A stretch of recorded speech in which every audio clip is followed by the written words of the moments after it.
إن الحمد لله نحمده ونستعينه ونستغفره ونعوذ بالله من شرور أنفسنا وسيئات أعمالنا من يهده الله فلا مضل له ومن يضلل فلا هادي له أشهد أن لا إله إلا الله وحده لا شريك له وأشهد أن محمدا عبده ورسوله يا أيها الذين آمنوا اتقوا الله حق تقاته ولا تموتن إلا وأنتم مسلمون يا أيها الناس اتقوا ربكم الذي خلقكم من نفس واحدة وخلق منها زوجها وبث منهما رجالا كثيرا ونساء واتقوا الله الذي تساءلون به والأرحام إن الله كان عليكم رقيبا يا أيها الذين آمنوا اتقوا الله وقولوا قولا سديدا يصلح لكم أعمالكم ويغفر لكم ذنوبكم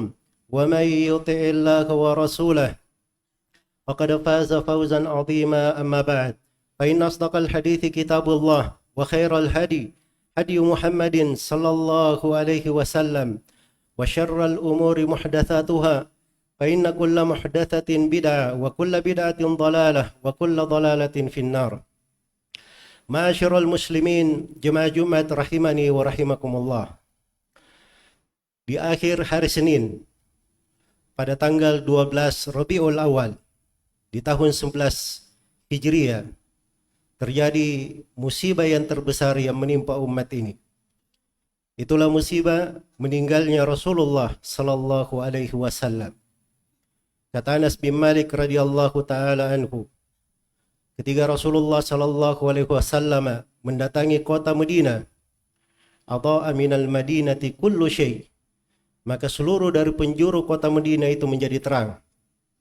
Dan ketika Rasulullah sallallahu alaihi wasallam wafat, adlama minha kullu syai', maka seluruh dari kota Madinah itu menjadi gelap. Itulah musibah yang menimpa umat ini sampai dibahasakan dan menjadi kebiasaan dari penduduk Madinah setelah itu, apabila ada yang kena musibah, maka dia datang kepada saudaranya, takziah, menghiburnya, dan dia katakan bahwa musibah engkau tidaklah lebih berat dari musibah yang menimpa kita semua dengan meninggalnya Rasulullah sallallahu alaihi wasallam. Beberapa pelajaran dari kisah wafatnya Rasulullah sallallahu alaihi wasallam. Yang pertama, Rasulullah sallallahu alaihi wasallam telah memberi isyarat-isyarat bahwa ajal beliau telah dekat. Kepada putrinya Fatimah radhiyallahu anha, beliau berkata bahwa biasanya Jibril turun membacakan Al-Quran kepadaku sekali di bulan Ramadan, tetapi di tahun ini dibacakan kepadaku 2 kali. Dan saya melihat itu adalah pertanda ajalku telah dekat. Fattaqillaha wasbiri fa innahu ni'mas salafu ana laki. Takwalah engkau kepada Allah dan bersabarlah, sesungguhnya sebaik-baik salaf bagi kamu adalah saya. Maka Fatimah radhiyallahu taala anha menangis terseduh-seduh mendengar hal itu. Kemudian Nabi sallallahu alaihi wasallam membisikkan kepada Fatimah bahwa tidakkah engkau ridha menjadi pemimpin perempuan surga dan awal dari keluargaku yang akan menyusulku. Maka Fatimah radhiyallahu taala anha tersenyum, sangat gembira dengan hal tersebut. Di Hajjatul Wada, di haji perpisahan, Rasulullah sallallahu alaihi wasallam bersabda, "Lita'khudhu anni manasikakum." Hendaknya kalian mengambil tata cara manasik kalian dariku. La'alli la'alqakum ba'da amikum hadha. Barangkali saya tidak menjumpai kalian lagi setelah tahun ini.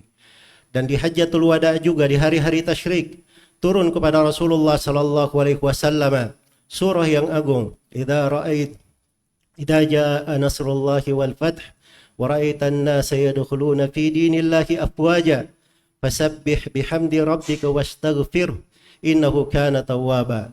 Yang dipandang oleh Umar bin Khattab radhiyallahu taala anhu dan Ibnu Abbas bahwa itu adalah tanda ajal Rasulullah sallallahu alaihi wasallam telah dekat. Ketika Mu'adz bin Jabal radhiyallahu taala anhu akan berangkat ke Yaman, maka Nabi SAW mengantarnya, Mu'adz di atas kendaraannya, dan Nabi SAW dengan kerendahan hatinya, beliau berjalan di bawah.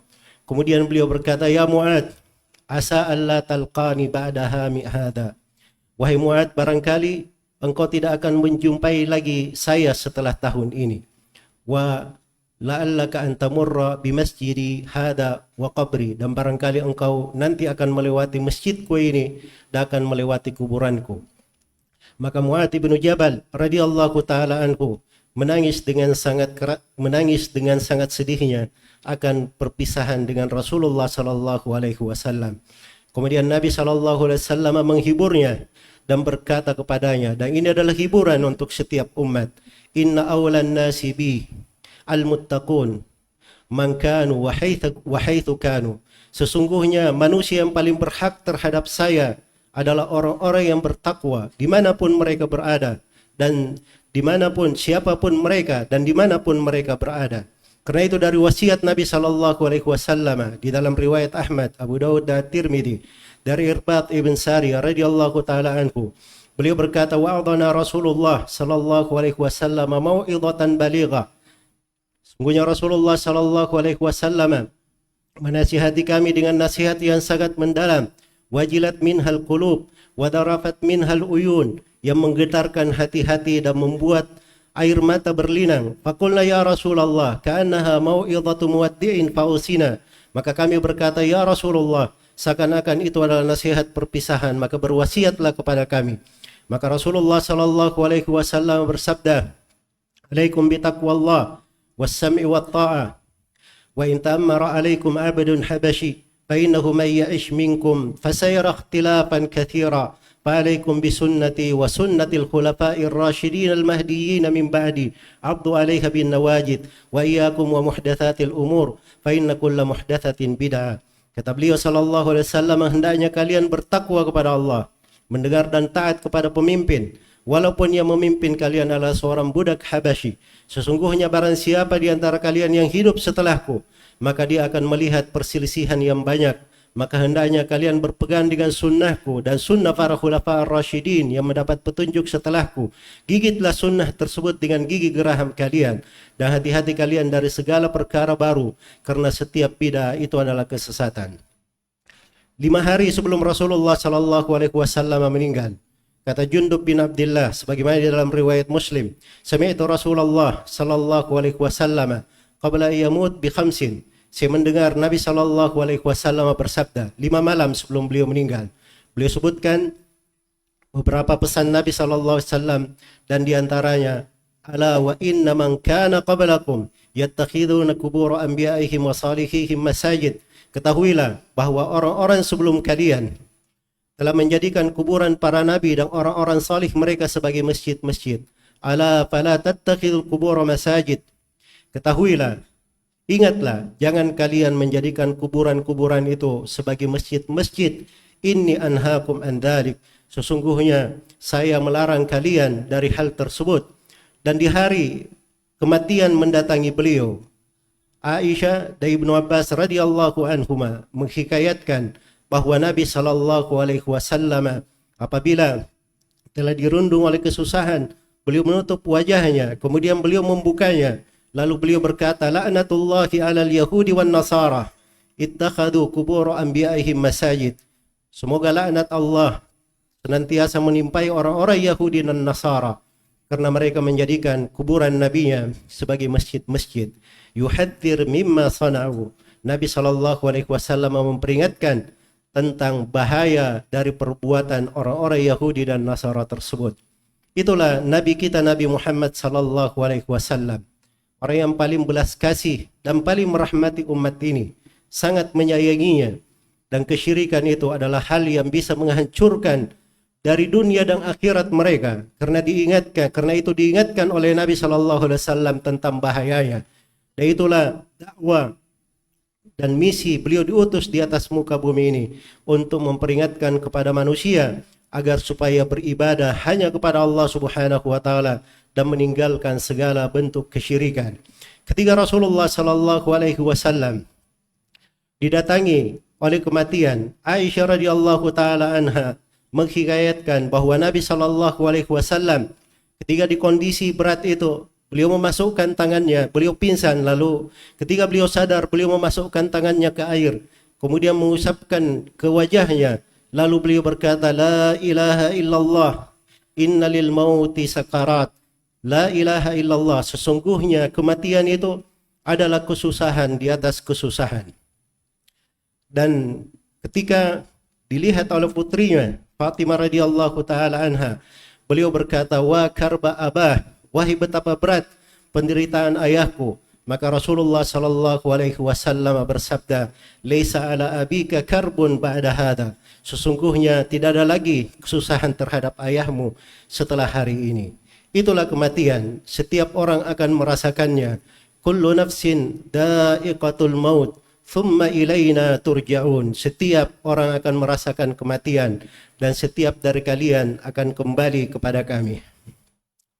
Kemudian pada kematian itu terdapat pelajaran-pelajaran. Karena itu Nabi sallallahu alaihi wasallam bersabda, "Aktsiru min dzikri hadimil laddat." Perbanyaklah dari mengingat penghancur kelezatan.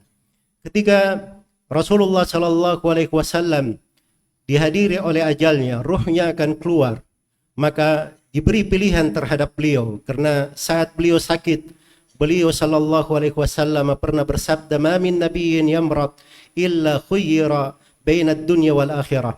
Tidak ada seorang nabi pun yang akan meninggal yang sedang sakit ketika dia akan meninggal kecuali akan diberi pilihan antara memilih dunia dan di akhirat.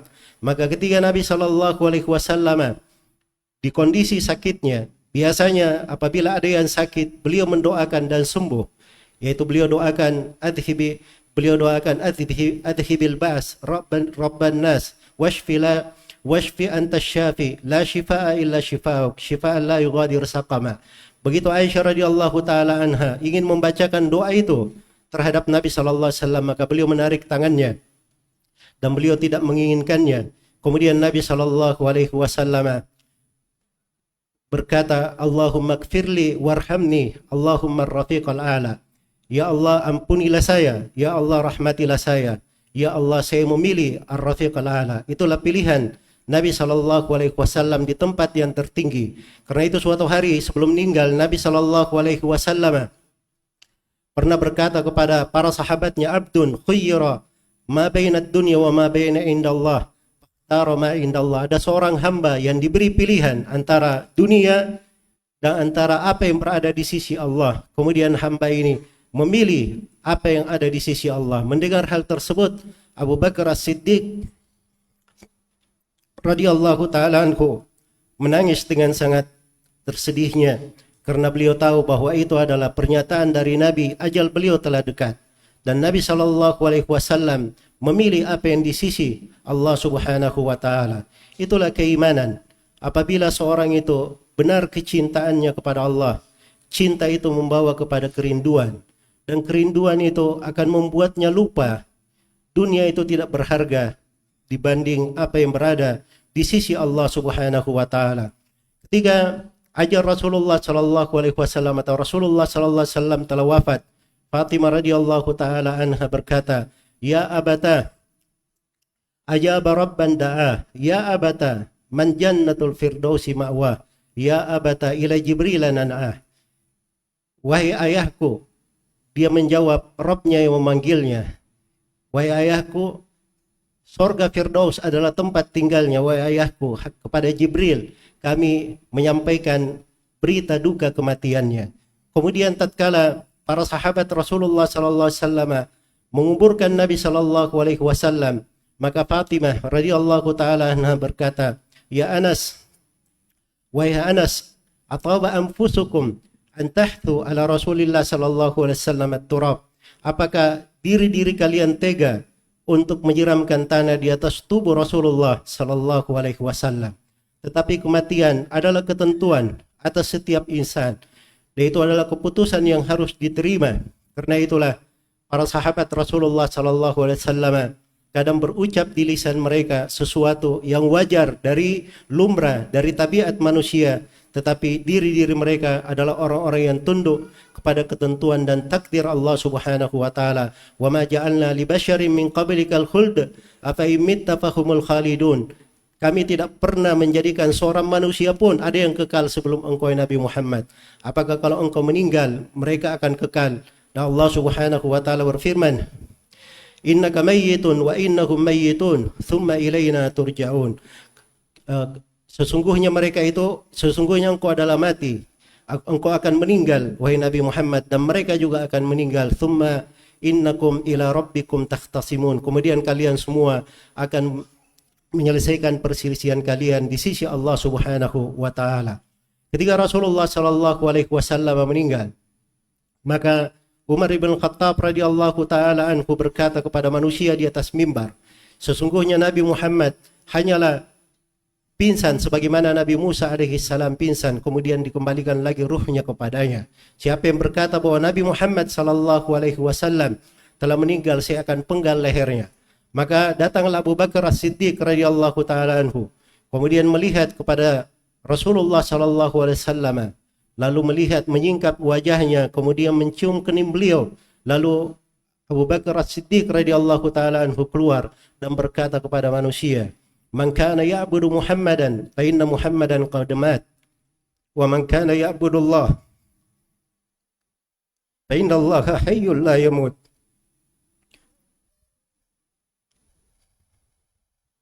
Barang siapa yang menyembah Nabi Muhammad, maka Nabi Muhammad telah meninggal. Dan barang siapa yang menyembah Allah Subhanahu wa taala, maka sesungguhnya Allah adalah Maha hidup dan tidak akan mati.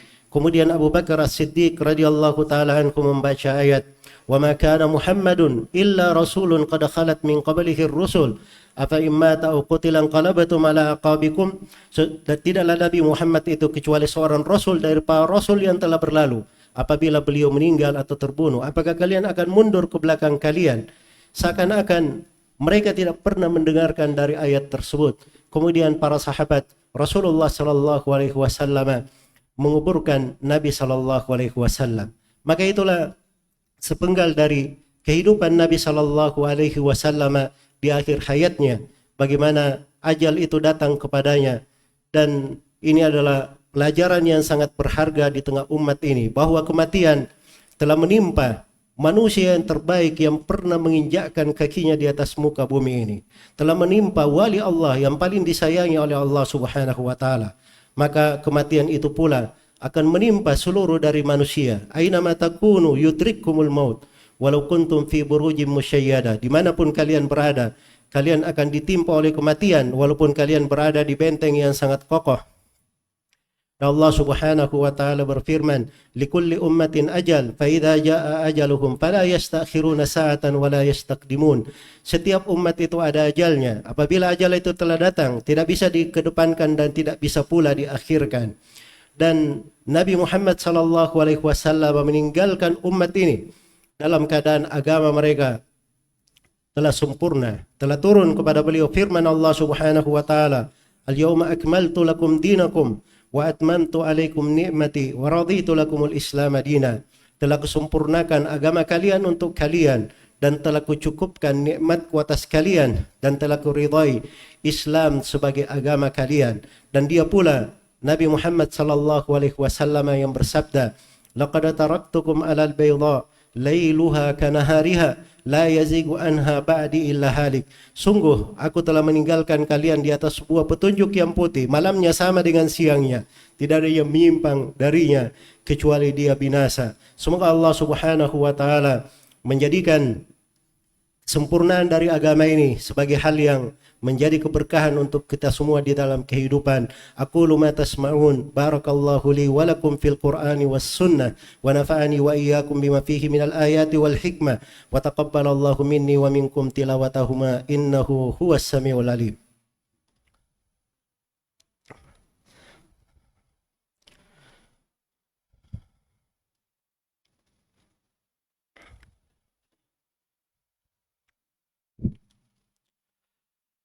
Alhamdulillahi ala ihsani wa syukru lahu ala taufiqihi wa amtinani. Asyhadu an la ilaha illallah wahdahu la syarika lah ta'ziman li sya'ni wa asyhadu anna Muhammadan abduhu wa rasuluh ad-da'i ila ridwani sallallahu alaihi wa ala alihi wa ashabihi wa ikhwanihi amma ba'd. Kaum muslimin jemaah Jumat rahimani wa rahimakumullah. Banyak orang yang tidak tahu bahwa tanggal 12 Rabiul Awal itu adalah hari Rasulullah sallallahu alaihi wasallam wafat. dan wafatnya Rasulullah di tanggal 12 Rabiul Awal pada hari Senin, itu adalah hal yang tidak ada silam pendapat sedikit pun di tengah para ulama. Berbeda dengan hari kelahiran beliau. Apakah beliau lahir di bulan Rabiul Awal atau selain Rabiul Awal? Ada dua pendapat di tengah ulama. Dan ada yang di tanggal kelahirannya, lebih banyak lagi pendapat tentang hal tersebut. Karena itu sangat mengherankan. Orang-orang yang kadang menghidupkan sesuatu di tanggal lahir Rasulullah SAW, hal yang mereka tidak merenungi bahwa itu adalah hari wafat Rasulullah SAW. Karena itu kita nggak tahu apakah itu perayaan akan hari lahirnya atau perayaan terhadap kematian atau wafatnya beliau SAW. Kemudian yang kedua, kalau merayakan kelahiran Nabi SAW itu adalah kecintaan kepada Nabi SAW, maka kecintaan itu adalah dengan cara mengikuti Rasulullah SAW, mengikuti dari sunnahnya. Allah berfirman, "Qul in kuntum tuhibbuna Allah fattabi'uni yuhibbukumullahu wa yaghfir lakum dzunubakum." Katakanlah kalau kalian benar cinta kepada Allah, maka ikutilah saya. Pasti Allah akan mencintai kalian dan mengampuni dosa-dosa kalian. Nabi SAW tidak pernah memperingati hari kelahirannya. Nabi SAW di tengah para sahabatnya juga tidak pernah memperingatkan akan hal tersebut. Setelah Nabi SAW meninggal, tidak ada seorang pun dari istri-istrinya yang sangat menyayangi beliau yang melakukan hal itu. Dan tidak ada seorang pun dari sahabat Rasulullah SAW. Padahal mereka adalah orang-orang yang paling cinta kepada Nabi SAW. Bahkan membela Nabi SAW dengan jiwa dan harta mereka. Tetapi mereka tidak pernah merayakan hari kelahiran Rasulullah SAW. Karena itu mengaku cinta sehingga merayakan hari kelahiran Rasulullah SAW itu adalah menyelisihi petunjuk Nabi SAW dan menyelisihi petunjuk para sahabatnya. Padahal Nabi SAW telah bersabda, "Fa'alaikum bisunnati wa sunnatil khulafa'ir rasyidin min ba'di." Hendaknya kalian berpegang dengan sunnahku dan sunnah para khulafa'ir rasyidin yang mendapat petunjuk setelahku.